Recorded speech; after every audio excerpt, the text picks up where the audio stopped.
Hello and welcome to the Gaming Rules monthly video log for September 2020. I say monthly video log, I'll come on to this more later on, but apologies, this is a bumper edition because I missed August's video log. August kind of got a little bit out of control for me, and I kept deferring the video log 1 week and then another week and then another week, and then eventually near the end of August I thought, I'll tell you what, it's probably best if I just do a double video log in September to keep us up to date. So that's where we are. So this video log covers pretty much all of the games that I've played and everything that I've been up to since the last video log, which was 13th of July. So it's 13th of July right up to today, which is the 3rd of September. I'm recording this on the 3rd of September. It's probably going to go out later today for Patreon supporters. Yeah, probably tomorrow for everybody else. So before we start, I just wanted to jump in. I'm going to try and keep this video log positive. I'm going to be enthusiastic in talking about the games, but there's a fine line between being honest and obviously maintaining a positive spin. So without going into too much detail, I just wanted to say a big thank you to everybody for the last 6 weeks or so. It's been some of the most difficult weeks, certainly the most difficult weeks I've had of this year, and some of the most difficult weeks of my life, what's been going on. As I say, I'm not going to go into too much detail, and many of you are Patreon supporters of mine and you're active on the Slack channel, so you're a little bit more aware of what's been going on with me. Unfortunately, there's no quick solution to what the current situation is. I've been going through a number of mental health issues, physical health issues, and all sorts of other things, which is why a number of things got delayed. Anyway, as I say, I'm not going to touch too much on it. I just felt it wouldn't be... If I was to do this video log and just be all positive and all happy and talk about everything great, that's not the full picture. So I'm not going to go into the details, but just to be aware there is stuff going on in the background. Anyway, moving on. I'm going to start with all of the games that I've been playing, and this is a lot. So this is going to be a long video log. Sit comfortably, grab your coffee or your glass of water or whatever. And I'm going to start by talking about Tainted Grail.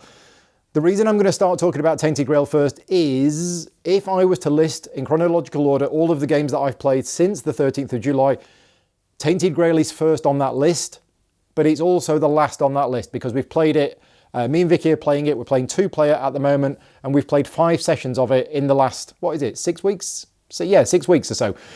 So yeah, we've done 5 sessions of Tainted Grail. It's hard to summarise where we are with it. We finished Chapter 7. Chapter 7 was huge, right? Chapter 7 is the biggest chapter we've done.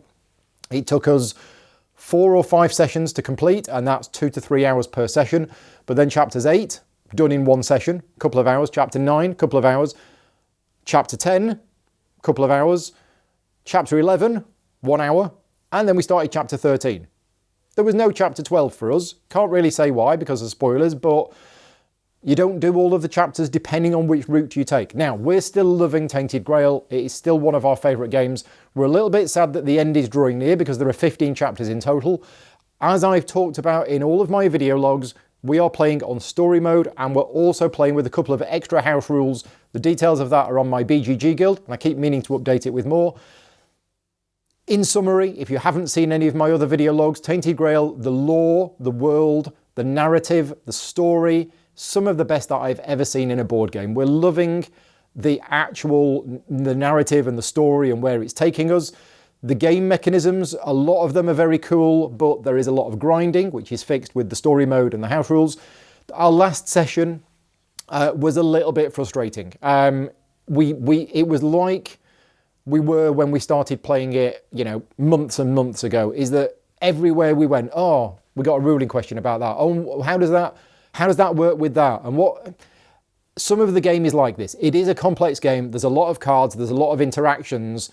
I've reached out to Awakened Realms. They do need to do more work on the official FAQ. The unofficial FAQ, thanks to the people maintaining that, is great. And there's lots of answers in there. And the Facebook group is also really good. You can post rules questions on the Facebook group and you get an answer. This is the Avalon's Fallen Tainted Grail Facebook group that I'm a member of. But yeah, the last time we played it, as I say, every half hour we were stopping because we were like, how does that combine with this? And what does this really mean? And things like that. That's just the nature of games like that. But, it's been okay until that last time. We are going to be continuing it. We're trying to play it weekly or every other week. We've probably got a few sessions left, and then that will be the end. It is replayable because there are different routes you can take. We're probably not going to replay it, although both of us would want to. We have a pile of other games that we want to play instead. So yeah, that's Tainted Grail. Next up, on the 14th of July, I did a solo playthrough of ANACHRONY. This was voted on by my Patreon supporters as the solo playthrough that I would do in July. And the solo game of ANACHRONY, there are 3 different ways that you can play it. There's the original Chronobot, which was included in the first edition of the game. Then there's the improved Chronobot, which is available. I think the rules are available for that online. It is a different board, and it is a couple of tweaked rules. It is better. It is a better, slightly tweaked version, so yeah, better. And then with the new game that's coming out, the new expansion and everything else, there's going to be a super improved Chronobot, Chronosus I think it's called, which is very different. I use the middle one, so I use the improved Chronobot. I have played solo ANACHRONY before, so it was good to go back to it. Yeah, that video's on the channel now. Most of the games that I'm going to be talking about now have actually been live streamed to the channel. Tainted Grail not, because it's me and Vicky playing that together, but certainly that solo playthrough of ANACHRONY is on the channel now. Next up, on the 16th of July, and then again on the 29th of July, is the Pathfinder adventure card game. So I've got together with Pep McDonald, Mike from Ready Steady Play, and Jonathan Williams from the Hexy Beast, and we're doing a 4-player campaign of it. It's currently on hold. Again, referring back to what I mentioned at the start, my current situation, I don't have the time at the moment for things like that, but I do want to get back to it. Now, we finished part 1, so we're playing through the Dragon's Demand. Dragon's Demand is the campaign that comes with the core set. It is one big adventure, or whatever it's called. It's an adventure path, that's it. It's an adventure path. It's divided into 3 adventures, and each adventure is divided into 3 scenarios, and we finished the first 3 scenarios.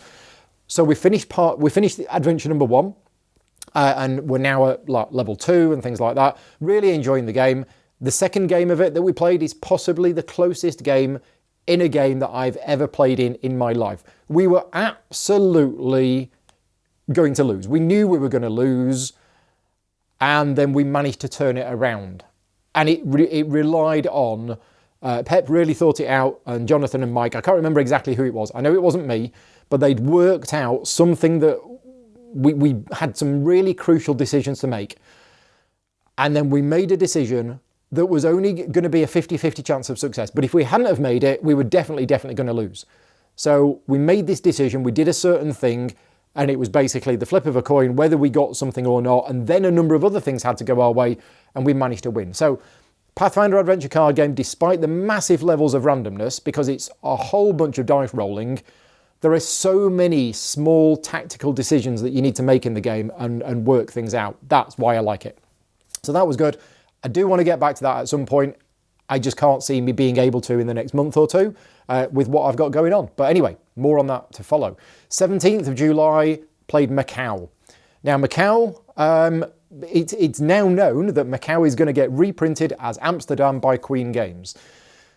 At the time, I can't remember if that was even known about, but I got together with a few other people, including Josh Howie and Russell Chapman, and we played a game of MACAO over Yucata, and it was a great game. That was it. It was Simon. So Simon won a contest at Virtual GridCon to play a game with me, and he chose MACAO. And I'd been wanting to do a video with Josh Howie and also Russ for a while. So we did a 4-player game of MACAO. So it was me teaching, and then we played through it. MACAO is available on Yucata if you want to play it for free. As I say, there's a new version of MACAO coming out later this year. Well, it's actually on Kickstarter right now from Queen Games. Then on the 17th to the 20th of July was Virtual MANACON. This year is all about the virtual conventions, and MANACON is a UK convention that happens every year. It's been running for 35 plus years, 36 I think. I go to it every year. It's one of my favourite conventions. It's just nice and cheap and cheerful, 250 people in rooms playing games, right? And I go there and I do a combination of playing games, demoing, playtesting and everything else. Been going for years. I even went to MANACON in the early 90s, okay, when it wasn't where it is now. So yeah, I've been going to MANACON for a long time, know the organisers, some of them are Patreon supporters of mine, thank you very much. And it wasn't happening this year because of the global pandemic. So Virtual MANACON was launched instead, which was run over a Discord channel, and I spent the whole weekend playing games, demoing games. Now, I did a number of demos. I've got written down I did demos of Lost Ruins of Arnak. That is not true, Paul. I did demos of Under Falling Skies. So I did some demos of Under Falling Skies, CGE's new game that's coming out this year. I did some Codenames games, which were live streamed, which are great to play along with at home. Then I was going to do Pathfinder Adventure card game, but yeah, didn't work out in the end. So I played Dragon Castle instead. Dragon Castle is a game I've not played for a couple of years, and that is available. I think it's on Board Game Arena. Right, just a quick addendum to this, because this is Future Paul in the editing room, and I realised I kind of just glossed over Dragon Castle there, didn't really say much about it. I really like Dragon Castle. It's a fairly simple game. It's certainly a family weight game that you can play. It uses Mahjong tiles, and because it's kind of based on the Mahjong computer game rather than real Mahjong, it's a game which is very accessible, because a lot of people already understand the concept of taking tiles. I really like it. I did do a review on it a couple of years ago, so if you're interested in knowing more about it, then go and check out the review. Cheers! I then played a couple of games of Vindication, and then I played Dragonfire. So let's talk about Vindication first. Vindication was the game that my Patreon supporters voted on in July as the game that I would review. So in order, and I'd already played it a couple of times, but in order for me to be able to do a review, I needed to play it a whole bunch more. So I used the opportunity of playing games at Virtual ManaCon to do some games of Vindication. They were live streamed. There was a problem with the first stream. I don't quite know what went wrong with it, but I'm kind of glad that that stream didn't actually work, because it's not a good video to watch, because game one of Vindication that weekend was basically Paul fumbling his way around with other people reminding him how to play. Okay, so it's not a great video to watch if you want to learn how to play the game. The second game of Vindication, though, which was on the Sunday, that was a much better video if you want to watch a playthrough video, because by that point I knew the rules, and on that video I taught other people how to play, and then we played. So that was a much better one. So yeah, played a couple of games of Vindication that weekend using a combination of the different expansions, and in one of them I accidentally played with the Treachery expansion. Now, I'm kind of glad I did, because it is an expansion that I wanted to play with, but I did say for that first game we wouldn't be using any expansions, and then accidentally I drew these cards and went, wait a minute, what are these cards? Oh, these are the Treachery cards. We've accidentally shuffled them in, but never mind. I'll come on to Vindication more later on. Then, that weekend I played Dragonfire. Now, Dragonfire is a game that I've been feeling guilty about, because I got a review copy of the game from Catalyst Game Labs, Catalyst Game Studios, can't remember, Catalyst, anyway, the people who make it. And I got it at like Gen Con, was it Gen Con or was it Origins? Gen Con. It was Gen Con 2019, and it's been sat there on my pile of opportunity since then. And I've been looking at it and thinking, I must get around to that. And then eventually, I think it was in July or it was in June, during one of my live Q&As, it cropped up in conversation, and it was, Paul, what games are on your pile of opportunity? So I looked over at them in the middle of the live Q&A, read them out, and then I think it was Jason in the chat who basically said, Paul, Dragonfire, play it. And I made him a promise there and then. I said, okay, just for you, Jason, I'm going to play it. So that weekend, and this video is on my channel, I did with one of my Patreon supporters, John Fogarty from over in the US. He'd got a copy of the game. I'd got a copy of the game. Neither of us had played it. We did one of Paul's, let's get the game, learn how to play it from the rulebook, and then play it. Okay, so that's what the video is, and I'm really glad that I've played it. The downside is Dragonfire is no longer on my pile of opportunity as a game that I need to play.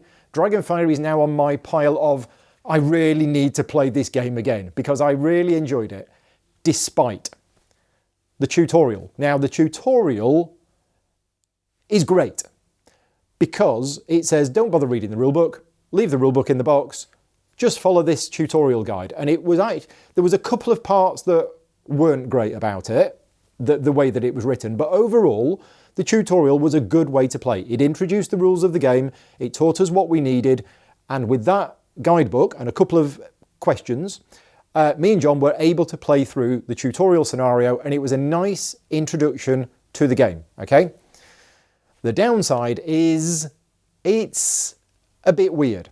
We lost. We got absolutely crushed to the point where we both went, we must have been playing it wrong.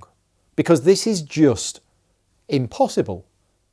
This just doesn't scale well at all. We played with 2 players, and the way that the monsters come out at the end of each round, we were like, this game just does not work for 2 players. You need at least 4. Shall we play it again another time and maybe take 2 characters each? So it was like, as I say, in one way, the tutorial is great, a good introduction to the game. And in another way, and this is what I'm saying from the people I've spoken to afterwards, they said, the tutorial is awful. And I said, well, why? And they said the tutorial just teaches you the basics, but the actual game is quite different, and it scales properly. If you play the actual game with the proper rules, not the tutorial, it's a different thing. You have different things in there, and it works in a different way. And it's like, oh, right. So yeah, as I say, it's weird. I liked the tutorial at the time, but it was also, and people have said, yeah, you can't win the tutorial. It just keeps throwing monsters at you and eventually you'll die. And it's like, maybe it should have said that at the start of the tutorial. So yeah, as I say, I'm giving mixed responses about it. In one way, the tutorial was great as teaching us the basics of the rule of the game and teaching us the rules without diving into the full rule book. But it also left us with the wrong impression about the game, that it doesn't scale well and everything else. So I need to go back to it. I want to play it more. Apparently it's on Tabletop Simulator. It's just finding the time for it at the moment. So that's Dragonfire. Hopefully more on that later this year. Hopefully. Right, 21st I did Dead Reckoning. Now Dead Reckoning is a game which I've been excited about for quite a while. I've been professionally involved in Dead Reckoning. I met up with AEG at, well in fact I agreed to work on the rulebook for Dead Reckoning in the summer of 2019. And then at Essen 2019, I met up with AEG and we played a game of it, and then I got given the rulebook to write. And I spent, it takes a long time to write a rulebook, okay? So worked on the rulebook, spent a lot of time on the rulebook, then it went to PDF, and then the Kickstarter campaign happened. And the Kickstarter campaign went crazy and it was really popular. And other people were doing videos on the game. And I'm like, I want to do a video on the game. I'm the one who's basically written this rulebook. And eventually they managed to get me a copy near the end of the campaign, and I did a 3-player game. So it was me, the designer, John D. Clare, and also Ryan Crichton from Knights Around a Table. We did a 3-player game of it with using the physical game. With me with a physical copy of the game, me running the stream, playing the game, and also managing everybody's cards and hands. I never want to do that again. The game was great. I really enjoyed the game, but managing all of that whilst also playing in the game, wow. Yeah, everybody has limits. That game pushed me beyond my limits of what I'm physically capable of tracking and doing and everything else. It needed somebody else running the stream, somebody else changing the cameras, hosting and everything else, and me just playing. It was a bit too much work. But that video is on the channel now. The Kickstarter campaign is now finished, but Dead Reckoning will be out, I think, next year. Next up, on the 22nd of July, so the day after that, I did Perseverance Episode 1 solo. So Perseverance I'd already covered on the channel earlier on in July. That Kickstarter is now finished. It's Mind Clash Games. It's their new big box game. Perseverance Episode 1 and 2 was on Kickstarter. I did videos of it. I did playthrough videos of it with the designers, or some of the designers anyway. But it has a solo mode. So I covered the solo mode. Near the end of the campaign, I did a solo playthrough of Perseverance Episode 1. We weren't able to make it happen that I was able to do Episode 2 as well, but I'm very happy I did a solo playthrough of Episode 1. Again, that's on the channel now. That wasn't with a physical copy of the game, because my physical copy of the game had to go off to Spain, but I used, I think it was Tabletop Simulator or Tabletopia. It was one of the two for doing that. But yeah, that's on the channel if you're interested in seeing the solo game of Perseverance. Then on the 23rd, this was a busy week, I played Bonfire. Bonfire is the new Stefan Feld game that's coming out from Hall Games and Pegasus Spiel this year. In fact, it's gone to print. There is going to be a physical copy on the way to me in the next few weeks, but this wasn't streamed. This was me being taught how to play the game by Ralph Broom from Hall Games, who was a developer on the game, and Simon Neal, who's one of my patron supporters, and I've known Simon for years, so basically I invited Simon into the game, and Ralph taught us how to play, and we played the game. The reason for that is not only am I a Stefan Feld fan and I wanted to play his new game, but I was going to be doing a video. In fact, I'm doing 2 videos on Bonfire, one of which is going to be mentioned. In fact, I'll mention it next. But I'm actually going to be working on a how to play video for Bonfire, so I needed to learn how to play. So, speaking of Bonfire, let's just skip forward to the 20th of August. So yeah, I've just time travelled forward a month. On the 20th of August, I did a live stream of a game of Bonfire. This was a 3-player game of Bonfire. It was a tutorial and playthrough where I was doing the tutorial and 3 other people were playing. That video is on the channel now. That is Bonfire. If you want to know my opinions on the game, I'm professionally involved in the game, as in I've created some sponsored content for the game, so I can't really give you my personal opinion, but if you like Stefan Feld games, it's a classic Stefan Feld game, okay? And I would say it is, for those of you who like Stefan Feld games but haven't liked the recent ones, I would definitely check this out, because this feels, I've liked the recent ones, okay? I don't have a problem with them like some other people have, but some people are saying this is a return to form from Stefan Feld. For me, that form had never gone, but I can see what they're saying. This game is more like his older ones than his more recent ones. Anyway, that's Bonfire, Stefan Feld. That will be out. Hall Games, we're going to be printing it ready for Essenspiel this year. Essenspiel is not happening, but they're still going ahead. As I say, it's gone to the printers. There should be a physical copy with me here in the next few weeks. Right, next up, 24th of July, Spirit Island. And this was a solo playthrough, again, voted on by my Patreon supporters who wanted me to see me do a solo playthrough of Spirit Island. But I also then put a vote out because Spirit Island, I've done a review of Spirit Island, and in a nutshell, although Spirit Island can be played solo, I personally think the best part of Spirit Island is where the spirits cooperate and work together in order to defeat the invaders, okay? True solo of Spirit Island would be just one spirit, but I think that is missing out on a big part of what makes the game great.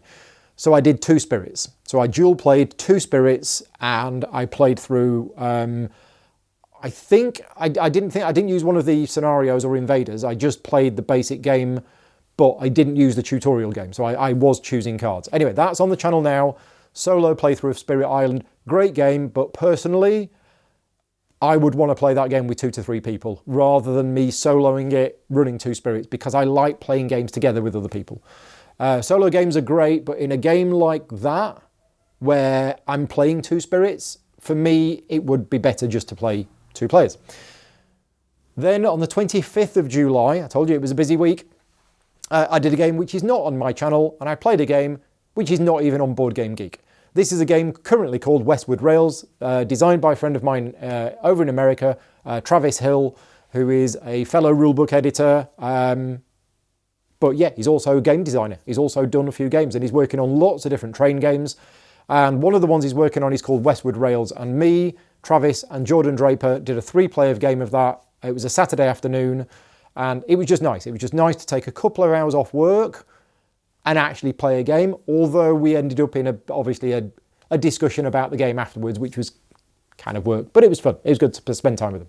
And then in the evening of that Saturday, me and Vicky and Rick and Victoria, we got together remotely and we played through Sherlock Holmes Consulting Detective Box 4, which is the Baker Street Irregulars, case number 2.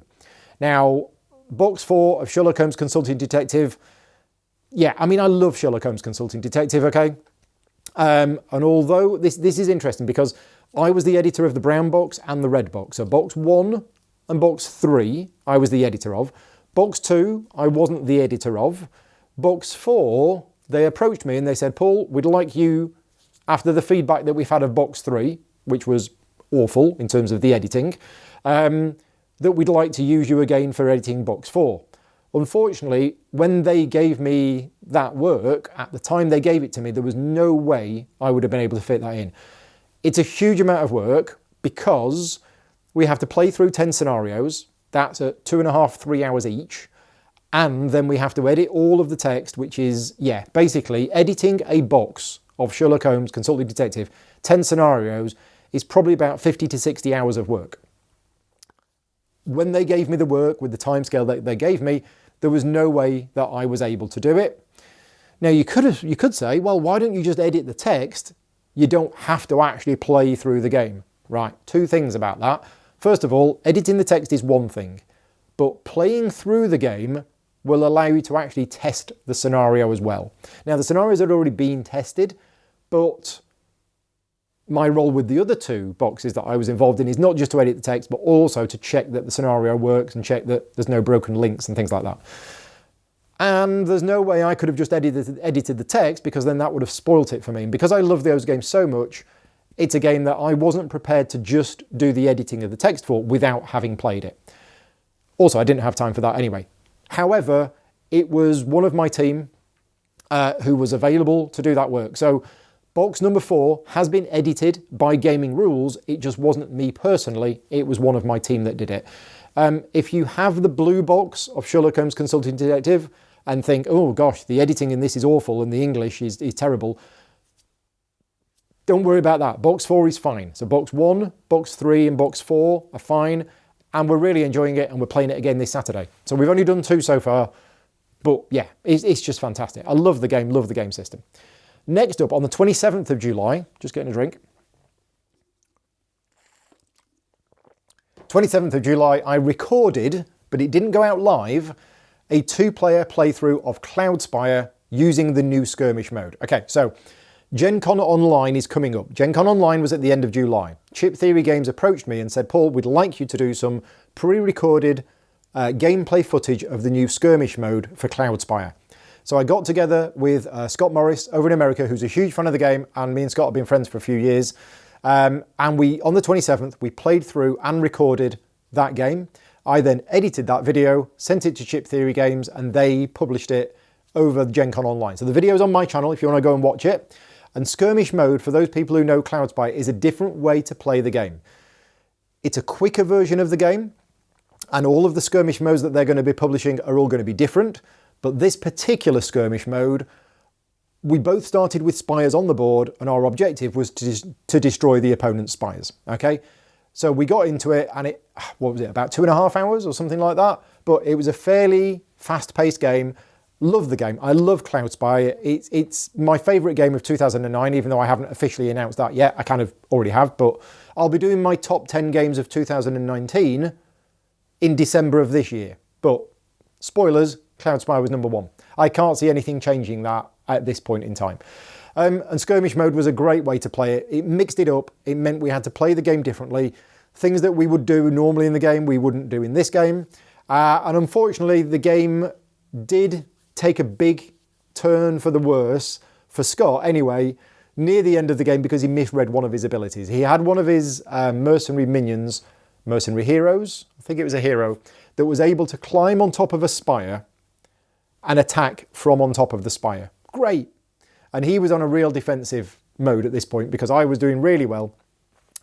I'd got a good start because he'd made a tactical mistake, putting his hero out in the open where I was able to kill it. But he put this unit on top of the spire, and then we reread the ability, and it was like, oh, wait a minute. While the unit's on top of the spire can't actually activate itself. At which point Scott was like, oh dear. So we had to undo a load of stuff, and that was pretty much game over. But anyway, skirmish mode for Cloudspire. If you have Cloudspire and you're interested in skirmish mode, yeah, I think there's more information about that. It's an alternative way to play. That video's on the channel. Next up, I mentioned the Pathfinder adventure card game, Virtual GridCon. So Virtual GridCon happened, not GridCon, Gen Con, Virtual Gen Con. Virtual GridCon was end of June. So Virtual Gen Con happened. I worked all weekend for CGE. I did demos of Lost Ruins of Arnak. I did demos of Under Falling Skies. I did some interviews about the game. Yeah, I was on the Gen Con main stage at one point, which was quite nerve-wracking, but did that. So that was all done. That's another virtual convention out of the way. And then straight after that, on the Monday, I did a game of High Rise. Now, Gil Hover gave up his time and came on and basically taught me and some other people how to play High Rise. High Rise is Formal Ferret's latest game. I have a copy of it. I haven't had time to play it. And Gil offered to teach us. So that was on the Monday straight after Virtual Gen Con. We did that. That video is on the channel now. If you want to see how High Rise plays, it wasn't a sponsored video. So I wasn't paid anything for doing that. It was bonus content that I just wanted to produce. And because it wasn't sponsored, I can tell you what I think about the game. And I loved it. I thought it was brilliant. I thought it was a really clever design. It's an interesting twist on the rondel mechanism for moving around the board, in that actions were divided into groups. And when you moved into a group, you had to choose one action in that group, and then you had to move out of that group. Yeah, plays nice, plays smooth. It was a well-polished game. Really enjoyed it. Want to try the solo mode. We'll see if my Patreon supporters vote on it. Next up, on the 3rd of August and on the 4th of August, I played Lunar Base. Now, Lunar Base was going on Kickstarter at the start of August. It's just finished. I got an email this morning to say that the Kickstarter has finished, and it did really well. But on the 3rd of August, me and a friend of mine, Ian, we got together and we played a couple of games of Lunar Base remotely over Skype. Because of lockdown, Ian's in a different part of the country. And then on the 4th of August, that was a warm-up game. So on the 3rd, we were learning how to play, and we played a couple of games just to learn it. Then on the 4th, we actually did a live stream. So I think the Kickstarter launched on the 4th, and we did a couple of live streams. Again, me and Ian playing the game remotely to give backers an idea of how the game plays. It's 2 to 6 players. We only played the 2-player game. It would be, I think, a lot more interesting with more players. But yeah, as I say, that Kickstarter has now funded, so I'm not trying to sell you the game. It's all done and dusted. But for those of you that watched the video and then went on and bought the game because you liked what you saw in the video, thank you very much. On the 4th of August, so after the games of Lunar Base, later on in that day, I did another video for another Kickstarter campaign. This was DEADFLIGHT. Now, DEADFLIGHT is a game which unfortunately didn't fund on Kickstarter. It was a very ambitious project, and it needed quite a lot of money to make it happen, because there's lots of 3D printed spaceships in the game and everything else. It's an impressive game. But from a first-time designer, it was quite an ambitious project, and the funding goal was quite high. And the game didn't get the traction that it needed.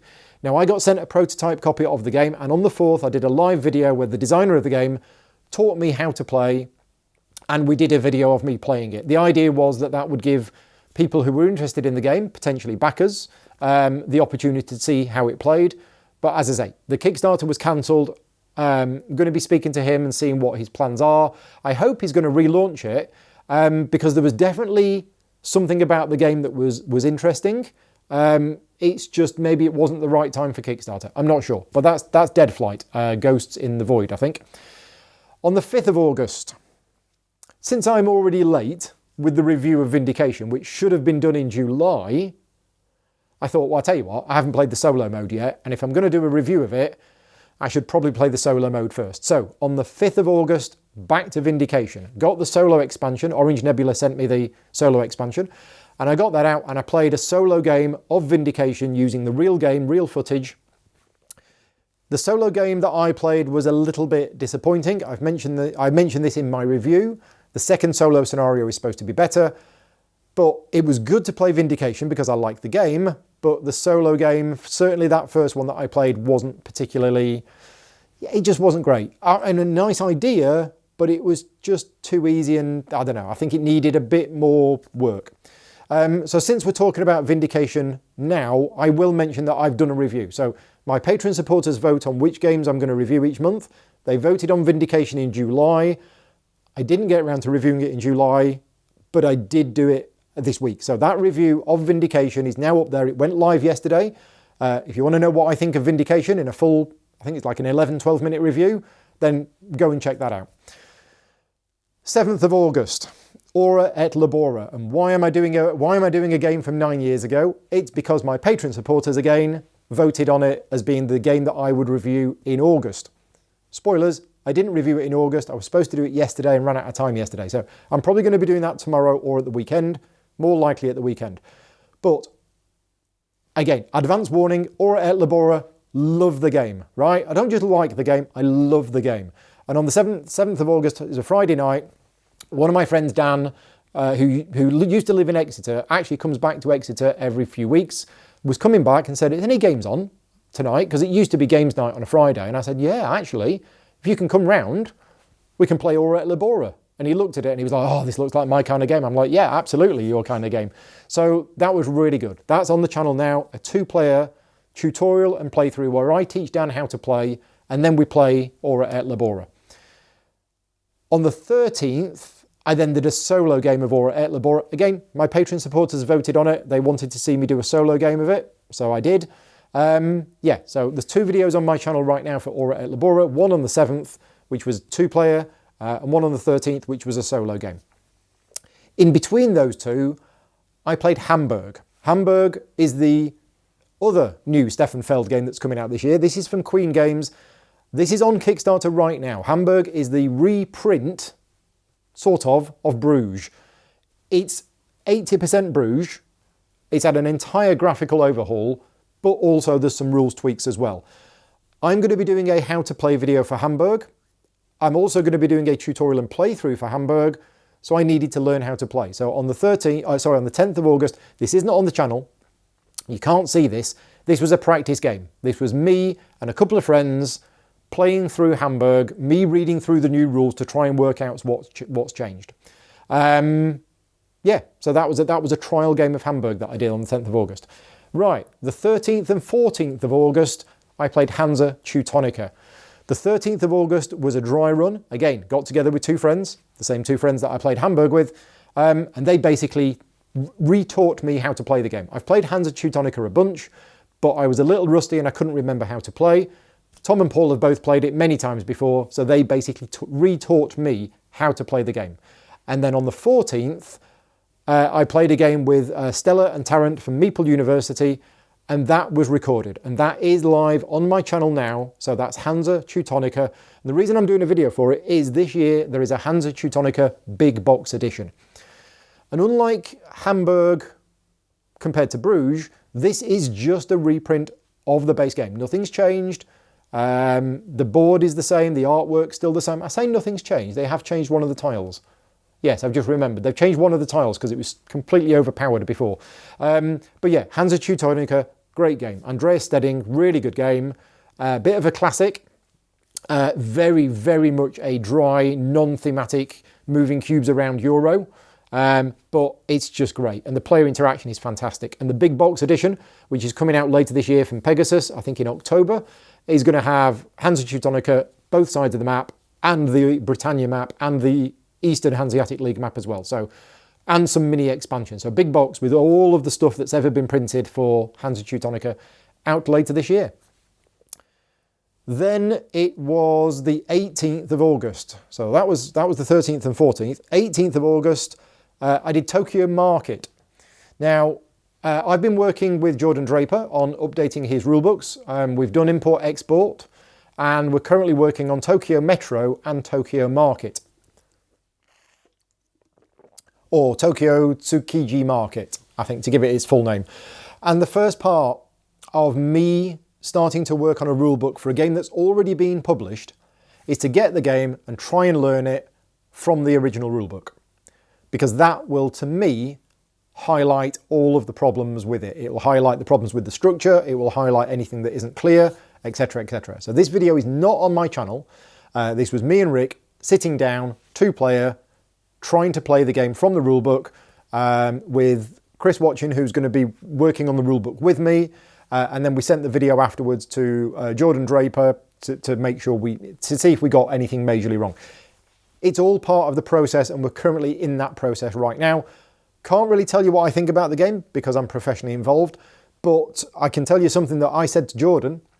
I said that your games, Jordan, they have a certain quality about them that I can now tell a Jordan Draper game. They have a certain visual aesthetic look to them, which is a particular style that he likes, but also the intricacies of the games and how they work. They are all very clever in the way that they work, but that cleverness can sometimes be a little bit opaque. And certainly when, and I'm not saying that as a criticism, I'm just saying that me and Rick tried playing Tokyo Tsukiji Market, yeah. 2-player from the rulebook, and we almost broke the game at the start. And I say broke the game, not that the game has got a problem, but we made totally and utterly the wrong moves, right? We broke the game for ourselves. We got ourselves into a position in the game where we were both completely screwed. And that was our fault because we played extremely badly, but that's what I'm saying about his games, is that they are clever, but you've got to really think about what you're doing and understand the implications of what you're doing, because otherwise you can get caught out. Now, if you are interested in his games, my recommendation is just your first game, play it. Play it quick. Don't worry about it. Just play it, get it out of the way. Get through those mistakes that you're bound to make and get to the end of the game and go, right, now I understand why I'd want to put that there. And then you play the next game. And I've come away from all of his games so far saying, I want to play that again straight away, because now I've seen what you're supposed to do, and then it's a case of doing it. So that was Tokyo Market. Right, then we had Virtual UK Games Expo. So another virtual convention. Yeah, there's going to be more of them. So this is Virtually Expo. It's the replacement for UK Games Expo. I did lots of work for CGE that weekend. I did demos of Lost Ruins of Arnak using Tabletop Simulator. I did Under Falling Skies using the physical game. I think I did 5 demos of Lost Ruins of Arnak, 4 demos of Under Falling Skies. I did some games of Codenames. These are all on the channel. So if you want to see any of those games, go and check out my coverage of Virtually Expo on the channel. I also did a seminar on teaching games, which I've just been sent this morning from Millie. So that will be going live on my channel as well at some point. But yeah, I did a seminar on teaching games. If you are watching this video and you joined in the seminar, thank you very much. Because I think at one point there was like 250 people watching, which was like, yeah, I was blown away by that. So thank you very much. 20th of August, I've mentioned Bonfire. Right, 28th of August, we're almost up to date. 28th of August, I did a solo playthrough of Rococo. Now, Rococo is a game which I'm writing the script for this afternoon, and next week I should be filming the how to play video for Rococo.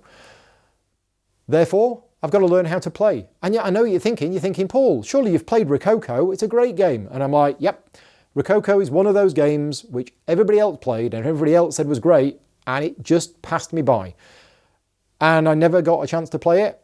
And now I have. So on the 28th, as voted on by my Patreon supporters, because basically I had a Friday night free, so I said, look, I'm going to do something on the Friday night. What do you want me to do? And I put the vote out there, and what won the most votes is, Paul, learn how to play Rococo from the rulebook and do a solo playthrough. And that's what I did. That video is on the channel now. I'm happy to say the rulebook was really good, and the game, again, I shouldn't really say this because I'm going to be producing a commissioned video for the game. But it's fantastic. Rococo is everybody that's told me it's a great game for the last few years, I now see why. Okay, and it was extremely good, and I thoroughly enjoyed that game. And part of me is thinking, I regret not having played this game before, but I've still got a few years left in me, and I've now played it and I want to play it again. Really, really good. That video should be out in the next few weeks. I'm doing one of my how to play videos for it. Almost finally, the 30th of August, so this is Sunday just gone, we played through the Detective Society Season 1, Episode 3. Now, the Detective Society is going to be a series of 6 games, which is coming out monthly. If you backed it on Kickstarter, then you should have just received Episode 2.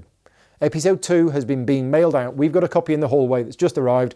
Episode 1 came out last month. Episode 2 came out this week. Me and Vicky are part of the testing team and the development team for the game. So we have tested Episode 3. That feedback that we've provided goes back to the designers. They make a load of tweaks, run it through some other tests, and then it gets printed, and then you get a copy of it. So yeah, we're about one episode ahead. At the point everybody backers are getting Episode 2, we are testing Episode 3. If you don't know what the Detective Society is, it is a puzzle style, detective escape room style, not really an escape room style game, but if you like escape room style puzzles, it's kind of like that. And the people who've created it run an escape room in London, so they've got that in their DNA. All of the episodes are connected together with one common theme, but they are all standalone. So you don't need to know anything from Episode 2 to play Episode 3, but it does continue the story. And yeah, there's a good story, which I won't spoil. And then we played Tainted Grail this Tuesday. But that's everything. That is all of the games that I've played in the last 6 weeks. I need a breather. Let's move on to other content that I have made in the last 6 weeks, which has been a lot. So, I did a review of Glenmore 2.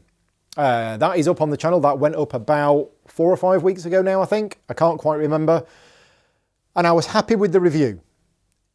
Except, in the review, I actually mention a few rules. And I say, look, for example, you can put a tile here or here. And I got it wrong. Okay, now I know how to play the game. And every time I've played it, I have played it correctly. But for some reason, and I feel bad about it, I feel bad, I almost took the review down, but it had quite a lot of views and I didn't want to take it down. But I feel bad because I'm known for getting rules right. And when I wrote the review, as I was editing the review, I was in a rush. I was on a kind of deadline because I had other work to do and I was in a rush. And at the point where I showed an example on screen and said, look, if you go here, you can put a tile here and here. I used nice little animated ticks and crosses and I got them in the wrong place. So sorry about that. You know, mistakes do happen and there's not much you can do to fix it now that YouTube have removed the annotation system.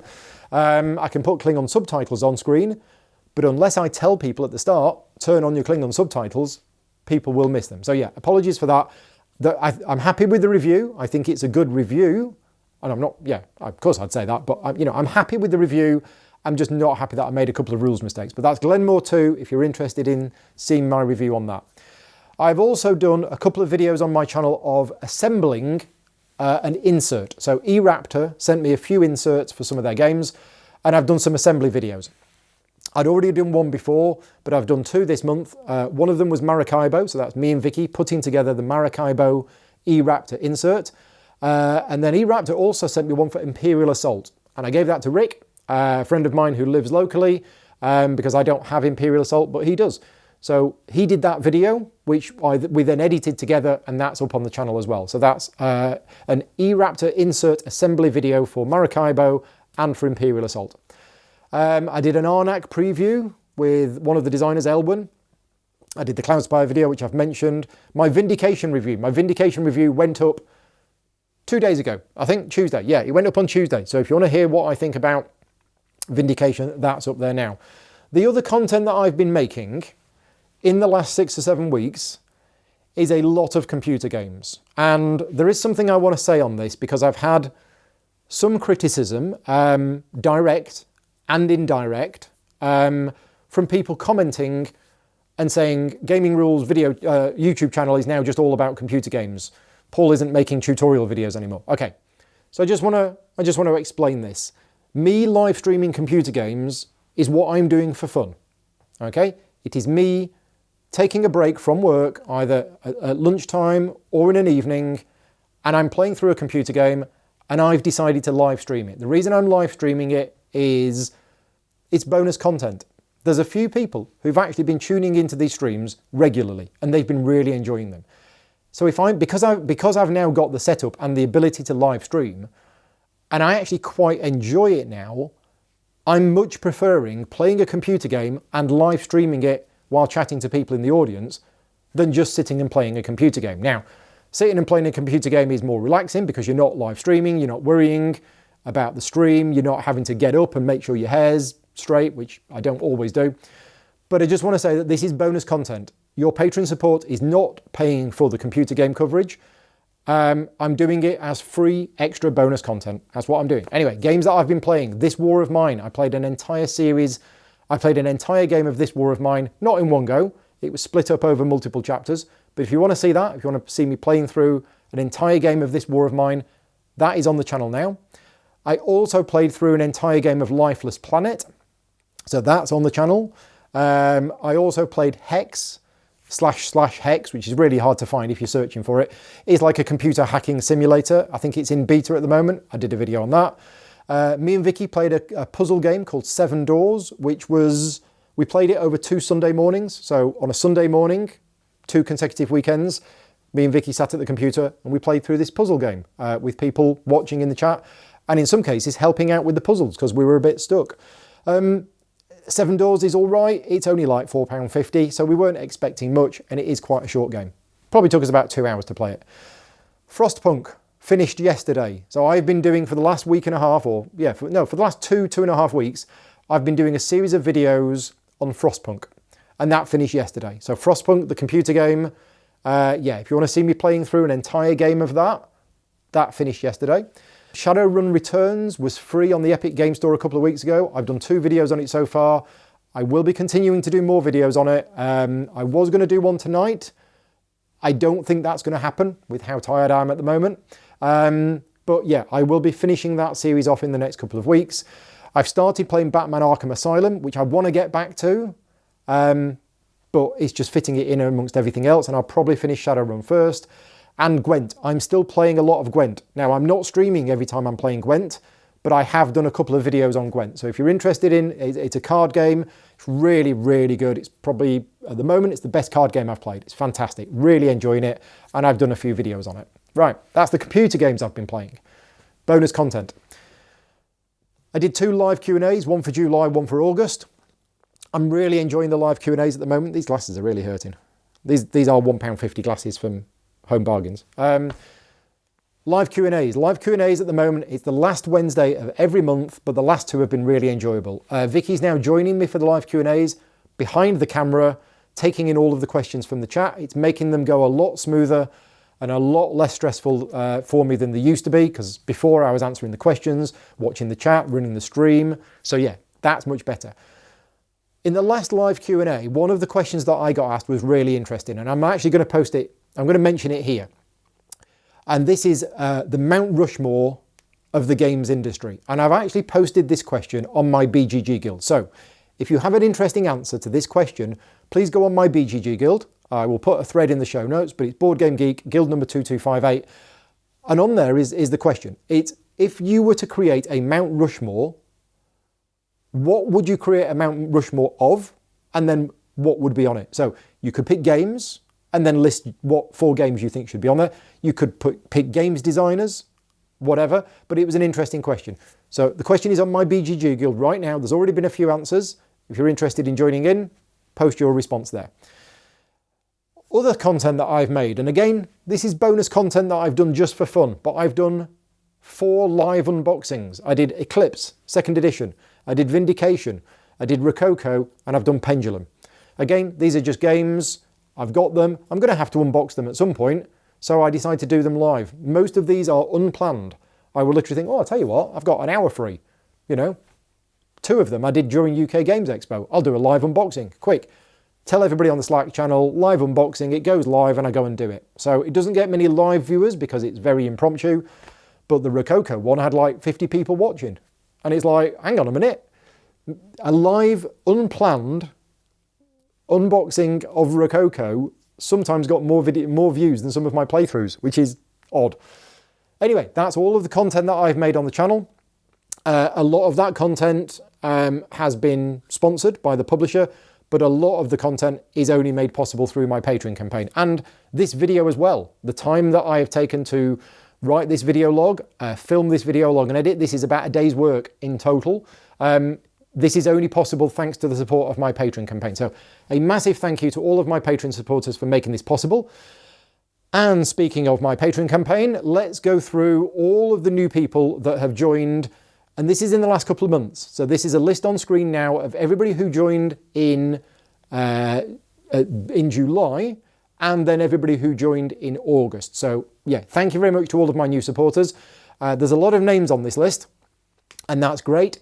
However, the last couple of months has seen quite a big slowdown in the Patreon, and in fact, it almost dropped last month. So what I don't list is all of the people who've dropped their support. And of course, times are difficult right now. A lot of people are having to drop their support. No problem with that whatsoever. I just don't want you to go away, get the impression and think, oh, look at this, Paul's getting 50 new supporters every month. I'm having the same number of people each month kind of drop off as well. So it's kind of staying stationary at the moment.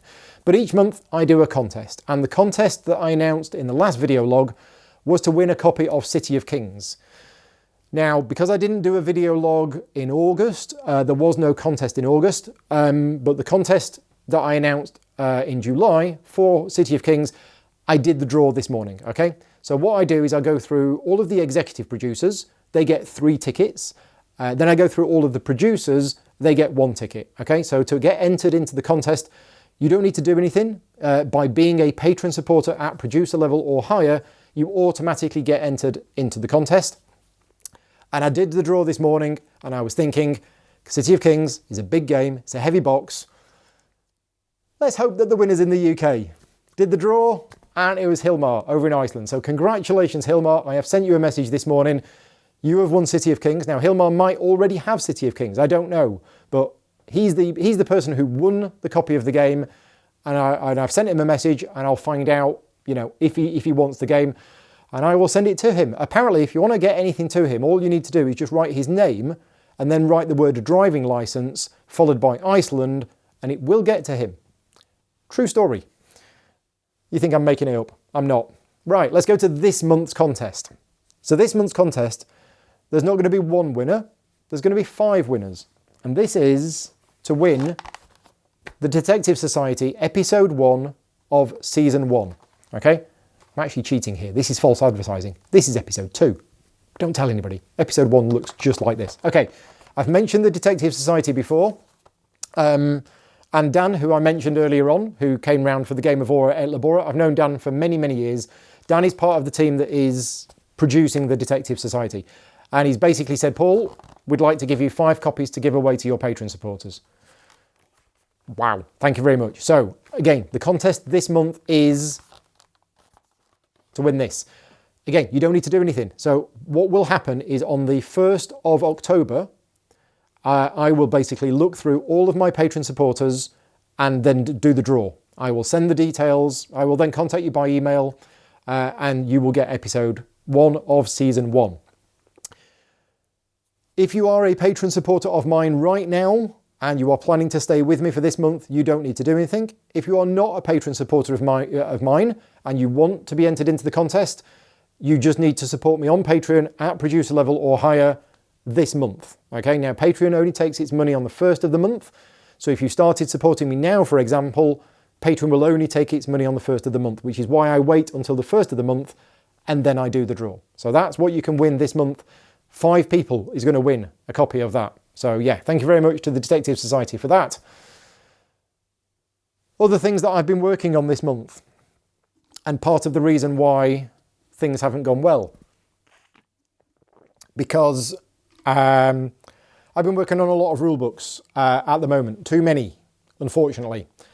Frostpunk is getting a board game. That's going live on Kickstarter, Kickstarter in October. I'm working on the rule book for that. It's super exciting because it's still work, but I'm working on a game that I'm super, super excited about, okay? I love Frostpunk, the computer game. I love the setting. Having now played the board game, wow. Okay, so it's an absolute honour and a pleasure to be working on the rulebook for Frostpunk. I'm also working on the rulebook for Batman, which is going to be a big job. Euthea rulebook, work on that is still continuing. Scrumpy's almost done. Mini Express is almost done. Magnate, the First City, is almost done. Oathsworn is getting there. Clash of Cultures is almost done. Agamonia, there's a lot of work still going into Agamonia. Endless Winter, sort of almost done. I thought it was, and then it needed more. Tokyo Metro, Tokyo Tsukiji Market, Lunar Base, and probably some others. I'll be honest with you, I'm doing too much rulebook work at the moment. It's been a bit of a problem, and why I haven't had much sleep in the last 6 weeks. But that's all on me due to just the nature of the way things go. In the last few weeks, we've been testing the next set of scenarios for Unlock. So this is Unlock Box 8. Yeah, we've been testing those scenarios. That's all been done, edited all of the text of all of the cards, multiple versions and proofreads. That will be out, I don't know when, in a few months' time, I think. But yeah, we've tested those. If you like the Unlock series, you'll enjoy these. They're all really good. Other things that I've been up to, not counting work. It's actually been hard to remember this because it has been a tough 6 or 7 weeks, but roughly, we've been watching the Formula 1 because me and Vicky are both Formula 1 fans, and there's been a lot of Formula 1 happening at the moment because the season was delayed. So now they're banging them in almost every weekend, and there's another one this weekend. So yeah, enjoying the Formula 1. We're also still watching the DC series of TV programs. We're currently on Supergirl Season 1, Flash Season 2 and Arrow Season 4, and we're actually watching them in chronological order. So we've got a big list and it tells us what order to watch them in, and we're flitting between the different series to watch them in order because there are some crossover episodes. I've been doing a spot of painting. I'll put some pictures on screen now. I haven't done really much in the last couple of weeks, but in the few weeks that this video log is covering the time period of, I've been painting quite a few of the Batman miniatures. Batman's a game which I'm working on the rulebook for. I might not play this game much, but I use painting as a kind of therapy. It stops me working. It gives me something to concentrate on. It gives me time in front of the TV. I'm never just sat in front of the TV. I'm always doing something else. Last night, I was writing a rulebook while watching TV.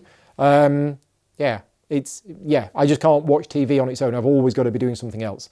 I'd like to get back to the painting. I just don't have the free time at the moment. Things that are planned for the next few weeks.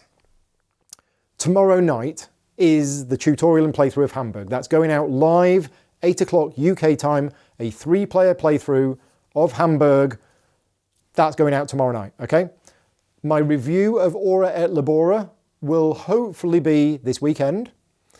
I then have, in the next month, and I'm a little worried about this because I don't know how I'm going to find time to do all of this, I have a how to play video for Rococo, which is in the calendar for next week, and I think it's going to take longer.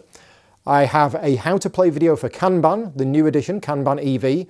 That hasn't arrived yet, but when it does, I'm doing a how to play video for that. That's going to take me ages. That's a big, big job. I have a how to play video for Bonfire. Again, I mentioned earlier on, there should be a copy of Bonfire arriving with me in the next couple of weeks.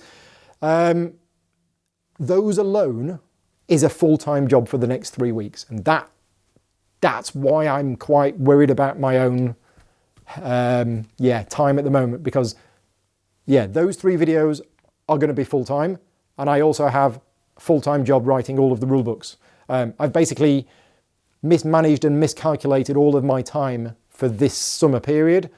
And I've double booked myself completely. So it's 70 to 80 hour weeks for the next couple of months, unfortunately. But that's on me. That's nobody else to blame for that other than me. Keep saying yes to all of this work because I'm excited about games. And when I get the opportunity to work on a game that I want to work on, I say yes. And then I need to plan it better. I'm going to be addressing this situation later on this year. But for now, I just need to get through the next few months. What else will be happening? Well, it's the start of a new month, so I will be posting to my Patreon supporters of which game do you want me to review this month, and also which solo playthrough do you want me to play this month. Although based on what I've just said, I don't know when I'm going to find time to do them, but I will find them. Other things that I have planned. I want to be doing a playthrough of Eclipse 2nd edition. Louter Pellet want me to do one. I want to do one.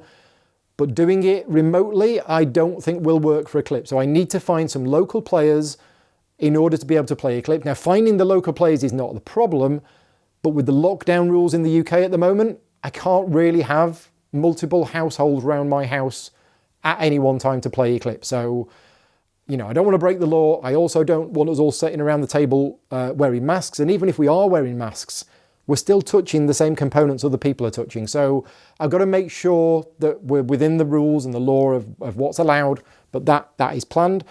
And also this month, one of my Patreon stretch goals was to do more Cult of the Old. And that's what I want to do next. So let's leave aside all of the new fancy games that are coming out. I want to go back and get an old game. So again, probably this month or maybe next month, I will be putting another poll to my Patreon supporters and saying, which old game do you want me to do a playthrough video of? And I'll be doing that. That will be coming out on the channel at some point soonish. And Pendulum. I have a copy of Pendulum. I did an unboxing of it. I have it.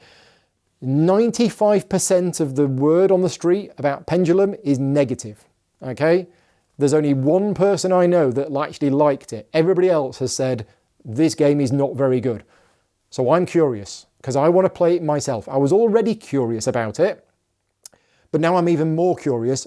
The chances are, my opinion on the game is probably going to fit in with everybody else's, but I don't know. I might play it and say, you're all talking nonsense, this game was fantastic. I don't know. We will find out. It's on the list. Right, a couple of other little things that I want to mention. Well, one final thing, I think there was 2 things that I was going to mention. Oh, I must have forgotten the other one. Anyway, right. Every year, I'm doing a top 10 games video, but it isn't my top 10, okay? The reason I don't do my own top 10 games, even though I kind of have them in my mind, is I work full-time in the games industry and I produce sponsored content paid for by publishers, and I also do commissioned work writing rulebooks for publishers, okay? That's what I do. I feel that if I was to produce my own top 10 list of my favourite games, and some of the publishers who I do work for, who I take money from, are on that list, that's questionable. Now, I hope you would trust me that my top 10 is my top 10, with no bias whatsoever, but I just don't want to go there. I don't want anybody watching the video going, wait a minute, doesn't CGE pay for Paul to do lots and lots and lots of work, and he's put a CGE game in his top 10 and said it's great? I just don't want to go there. So, what I do, instead of my own top 10, my Patreon supporters vote. I've been putting this off all year, and I'm going to do it, and I'm going to do it either this afternoon or I'm going to do it tomorrow. If you are a Patreon supporter of mine at producer level or higher, you will be getting an email sometime in the next day or two. That email will contain a link to a Google form where I want you to give me your top 5 games, just top 5, in no particular order. In the next month, I'll probably run it for about a month, and then I'll close it down, and then I will combine all of those results together, and I will produce my Patreon supporters top 10 games. I did it last year, or was it the year before? I think it was last year. I've done it last year, and I'm doing it again this year. So if you want to know what my Patreon supporters top 10 games were last year, that video is on my channel now. But I'm going to be doing another one. I'm going to be doing it every year. And I think I said I'd do it in January, and it's now September. And I can't keep putting it off any longer. I was going to do it in the summer, and then, yeah, the summer kind of came and went. So I'm going to be doing that. You will be getting an email, and I will be creating that video, and it is me talking about the 10 games, and I will give my opinion on those games where I can, but I feel that's the only fair way to do it. So that's going to be happening soon. And that is everything. That's everything on my list. I am 99% sure I've forgotten something, but that's where we are. I'm going to stop recording this now. Thank you very much for watching. Thank you to all of my Patreon supporters for making this possible. I'm going to go and edit this video and put in all of the extra footage and the photos and everything else.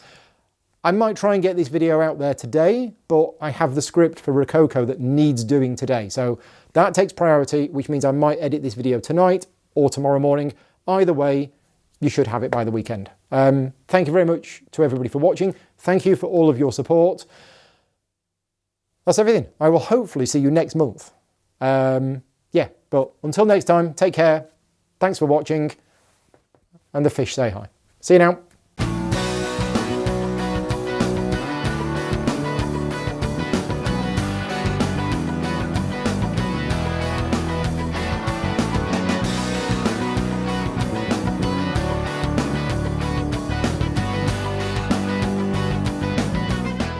Gaming Rules is proudly sponsored by Game Toppers, upgrading your gaming experience. Visit GameToppersLLC.com.